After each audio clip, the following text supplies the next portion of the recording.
তুমি আমাকে শিক্ষিত মা দাও, আমি তোমাকে শিক্ষিত জাতি উপহার দেব। বাপের ব্যাপারে কিন্তু বলে নাই তুমি শিক্ষিত বাপ দাও, আমি শিক্ষিত জাতি উপহার দেব, বরং তুমি শিক্ষিত মা দাও, আমি শিক্ষিত জাতি উপহার দেব। কারণ সন্তানের প্রথম বিদ্যালয় হলো মায়ের কোল। এজন্য মা যত ভালো হয়, সন্তানরা আলহামদুলিল্লাহ তাদের জন্য ভালো হওয়াটা তত সহজ হয়। তো বাস চালানো, পাথর ভাঙা, দিনমজুরি করা, কোদাল দিয়া মাটি কাটা, এই কাজগুলো যদি নারীদেরকে দেওয়া হয়, পুরুষের জন্য চাপ কমবে, সন্দেহ নাই। কিন্তু এর দ্বারা আসলে নারীদের কতটা অনুগ্রহ হয় আল্লাহ ভালো জানে। কারণ কষ্টের কাজ আল্লাহ নারীদের দেহটা এমনভাবে বানিয়েছে, এটা কষ্টের কাজের জন্য খুব একটা উপযুক্ত না। বিশেষ করে তাদের ঘরের চাপই এত বেশি থাকে। কেউ যদি বাচ্চা কাচ্চার হক আদায় করতে চায়, আর বাচ্চার হক নারীরাই আদায় করতে পারে, পুরুষরা 10 জন পুরুষ মিলেও একজন মায়ের শূন্যতা পূরণ করতে পারবে না। এগুলো আসলে নারীদের জন্য আমার মনে হয় এক্সট্রা একটা চাপ। পিঙ্ক কালার নামে না, মানে পিঙ্ক কালার দিয়ে এটা বানানো হয়েছে, পুরুষদের বাসে মনে হয় রং করে দিয়েছে আর কি। যাই হোক, ইসলামে সাধারণভাবে নারীদেরকে কঠোর কাজে ইসলাম দায়িত্ব দেয় না। সাধারণভাবে রাষ্ট্র পরিচালনার দায়িত্ব নারীদেরকে দেয় নাই। কেন? কারণ কঠোর কাজ। নবুয়তের দায়িত্ব নারীদেরকে দেয় নাই। কেন? কঠোর কাজ। এগুলো নারীদের প্রতি ঘৃণা থেকে করে নাই এমন না, ইসলাম চেয়েছে নারীদের জন্য সহজ থাকুক। এজন্য একজন নারীর অর্থায়ন, ভরণ পোষণ কখনো তার নিজের কাঁধে আসে না, সবসময় কোনো না কোনো পুরুষের কাঁধে আসে। বাপ থাকলে বাপের উপর, না থাকলে ভাইদের উপর, তাও না থাকলে বিয়ে হয়ে গেলে স্বামীর উপর, স্বামী না থাকলে সন্তানের উপর, কেউ যদি না থাকে রাষ্ট্রের উপর। রাষ্ট্র বাধ্য বাইতুল মাল থেকে নারীর ভরণ পোষণ দিবে। ইসলাম কখনো নারীর খরচও নারীর কাঁধে চাপায় না, সবসময় পুরুষের কাঁধে চাপায়। আল্লাহ কোরআনে বলেছেন, আর রিজালু কাওয়ামুনা আলান নিসা। এরপরও যদি নারীরা কখনো কাজ করতে চায়, সুযোগ আছে, কিন্তু সেটা অবশ্যই পর্দার সঙ্গে, শালীনতার সঙ্গে হওয়া উচিত।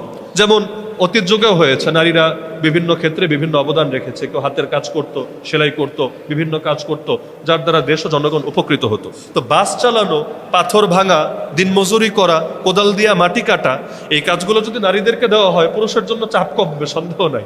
কিন্তু এর দ্বারা আসলে নারীদের কতটা অনুগ্রহ হয় আল্লাহ ভালো জানে। কারণ কষ্টের কাজ আল্লাহ নারীদের দেহটা এমনভাবে বানিয়েছে, এটা কষ্টের কাজের জন্য খুব একটা উপযুক্ত না। বিশেষ করে তাদের ঘরের চাপই এত বেশি থাকে।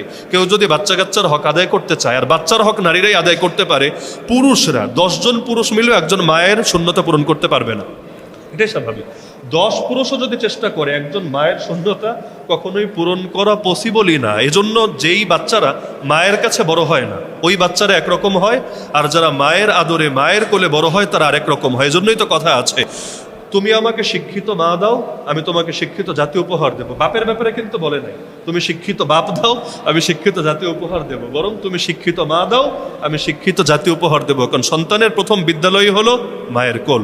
এজন্য মা যত ভালো হয়, সন্তানরা আলহামদুলিল্লাহ তাদের জন্য ভালো হওয়াটা তত সহজ হয়। তো নারীদের জন্য এই দায়িত্বটাকে ছোট করে দেখার সুযোগ নেই। অনেকে ঘর দেখাকে ছোট মনে করে, কিন্তু আপনি বিষয়টা খেয়াল করেন, ঘর দেখা কেন ছোট হবে? দুনিয়াতে যারা বড় হয়েছে নারীদের অবদানেই বড় হয়েছে। ইমাম বুখারী রাহমাতুল্লাহ আলাইহি তো ছোটবেলায় অন্ধই হয়ে গিয়েছে রোগের কারণে, তাই চোখে দেখতেই পারতেন না। মায়ের দোয়ার বরকতে আল্লাহ তাআলা তার চোখের আলো পর্যন্ত ফিরিয়ে দিয়েছিলেন। তো মায়েদের অবদানটা তো মোটেও ছোট না। আজকে আমরা যারা বড় হয়েছি, ছোটবেলায় মায়েরা কষ্ট করেছে বলেই আজকে আমরা এই পর্যন্ত আসতে পেরেছি। তাহলে নারীদের জন্য সরকারের পক্ষ থেকে সবচাইতে বড় অনুগ্রহ হবে, নারীরা ঘরের ভেতরেই কিভাবে ভরণ পোষণ ঠিকভাবে পায়, মূল্যায়ন পায়, সমস্ত নির্যাতন থেকে তারা মুক্ত থাকে, এবং যে কোনো ক্ষেত্রে ক্ষতিগ্রস্ত হলে তারা রাষ্ট্রীয় এবং আইনি সেবা পায়, এটা নিশ্চিত করা। এখন তাদেরকে রাস্তায় নামিয়ে দিলে কাজ হবে, কিন্তু এতে লাভ কতটুকু হবে আল্লাহ ভালো জানে। বিশেষ করে এখন সরকার যে উদ্যোগটা নিয়েছে পিঙ্ক কালারের বাসের ক্ষেত্রে, এটা সম্ভবত এমন যে সবাই নারী থাকবে, হেল্পারও নারী, কন্ডাক্টরও নারী, তারপর চালকও নারী, সবই নারী। এটা অবশ্যই নারীদের নিরাপত্তার বিষয় মাথায় রেখেই করা হয়েছে, যতটুকু আমরা বুঝি। নিয়ত ভালো, কিন্তু আসলে কতটুকু বাস্তবায়ন হবে আল্লাহ ভালো জানে। এখনো দেখা যাচ্ছে নারীরা পিঙ্ক কালারের বাসে উঠতে ভয় পাচ্ছে, ঠেলাঠেলি করে পুরুষদের সঙ্গে পুরুষ বাসে উঠছে। আবার অনেক নারী ঠিকভাবে চালাতে পারছে না, তাদেরকে সাহায্য নিতে হচ্ছে। আমি নিজেও গাড়ি চালিয়েছি, আমার গাড়িও ড্রাইভ করি সেই 2018-19 থেকে। তার মানে মোটামুটি 50-60 হাজার কিলো আমার নিজেরও ড্রাইভ করা আছে। কারণ আমাদের তো লং ড্রাইভেই থাকা লাগে বেশিরভাগ সময়। বিশেষ করে রাত্রে ড্রাইভার অনেক সময় দেখা যায় ঘুমিয়ে যায় বা চোখে ঝিমুনি ভাব থাকে, এ সময় নিজেকে ড্রাইভ করতে হয়। কিন্তু আমাকে এত ড্রাইভ করার পরও, লাইসেন্স থাকার পর আমাকে যদি বাস চালাতে দেওয়া হয়, আমি সাহস করব না। আর ঢাকার বাস তো মাশাআল্লাহ, ডাইনে কাটলে বামে যায়, বামে কাটলে ডাইনে যায়। এগুলো আসলে নারীদের জন্য আমার মনে হয় এক্সট্রা একটা চাপ। তো সরকারি ভালো জানে যে তারা আসলে থেকে করেছে। তবে নারীদের ড্রাইভ না জায়েজ না, ভালোভাবে না জায়েজ না, এই ফতোয়াটা ক্লিয়ার থাকা দরকার।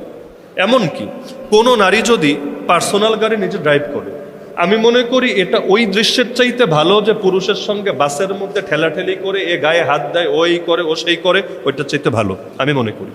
যদিও দুইটার কোনোটাই বেশি সুন্দর না, সবচাইতে সুন্দর এটাই কোনো পুরুষ তাকে, তার মাহরাম পুরুষ তাকে পৌঁছে দিচ্ছে, এটাই সর্বোত্তম এবং এটাই হওয়া উচিত।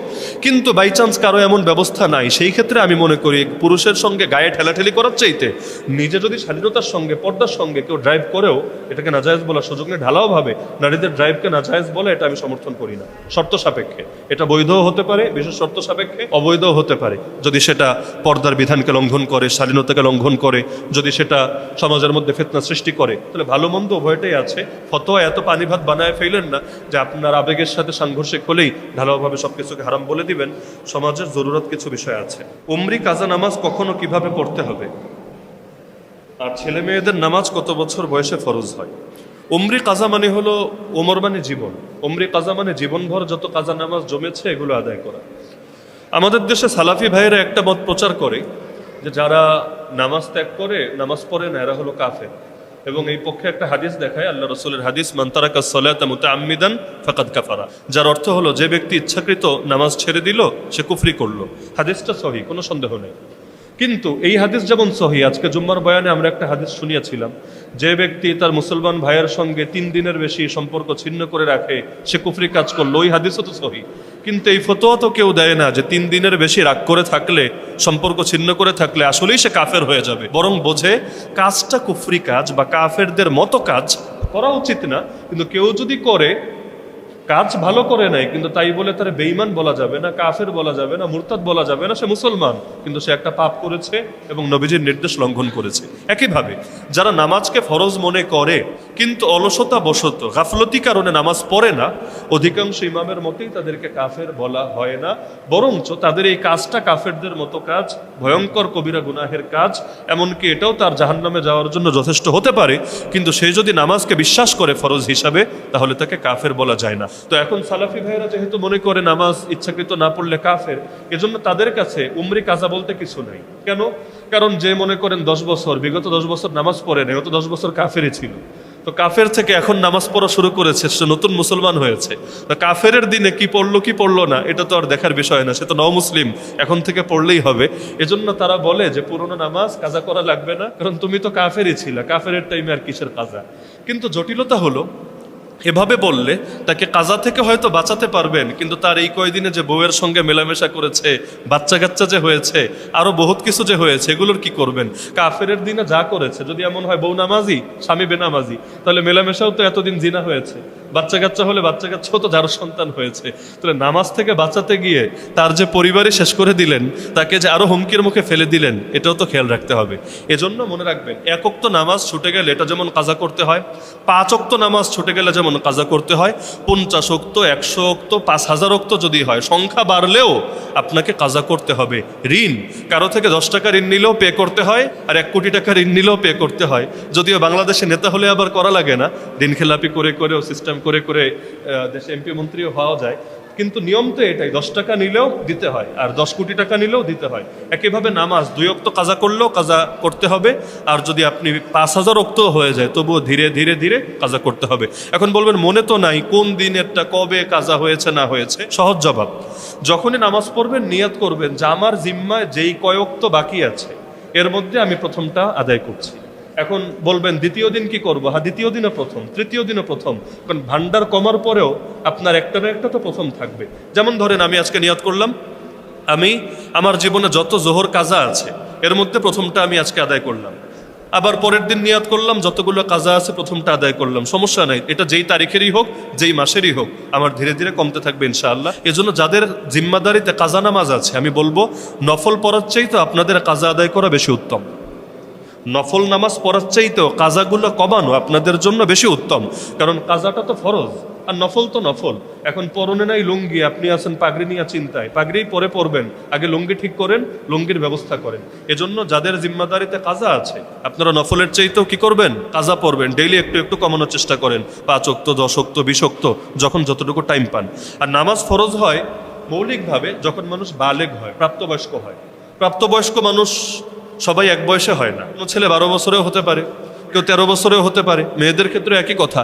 কারো যদি বালেগ হওয়ার কোন আলামত প্রকাশিত না হয়, ছেলে হোক বা মেয়ে, মেয়েদের যেমন মাসিক হওয়া, ছেলেদের যেমন স্বপ্নদোষ হওয়া, অথবা আরো যা কিছু আলামত আছে, কিছুই হয় নাই, তার কোনো আলামতই নাই, তাহলে সর্বশেষ সীমা হলো 15 বছর। 15 বছরে বালেগ হবে এটাই ফতোয়া না, বরঞ্চ অন্য কিছু যদি না পাওয়া যায় তাহলে শেষ সীমা হলো 15 বছর। 15 বছর হলে তাকে অবশ্যই প্রাপ্তবয়স্ক বিবেচনা করা হবে ইসলামের দৃষ্টিতে। রাষ্ট্র আবার ভিন্নমত পোষণ করে এখানে।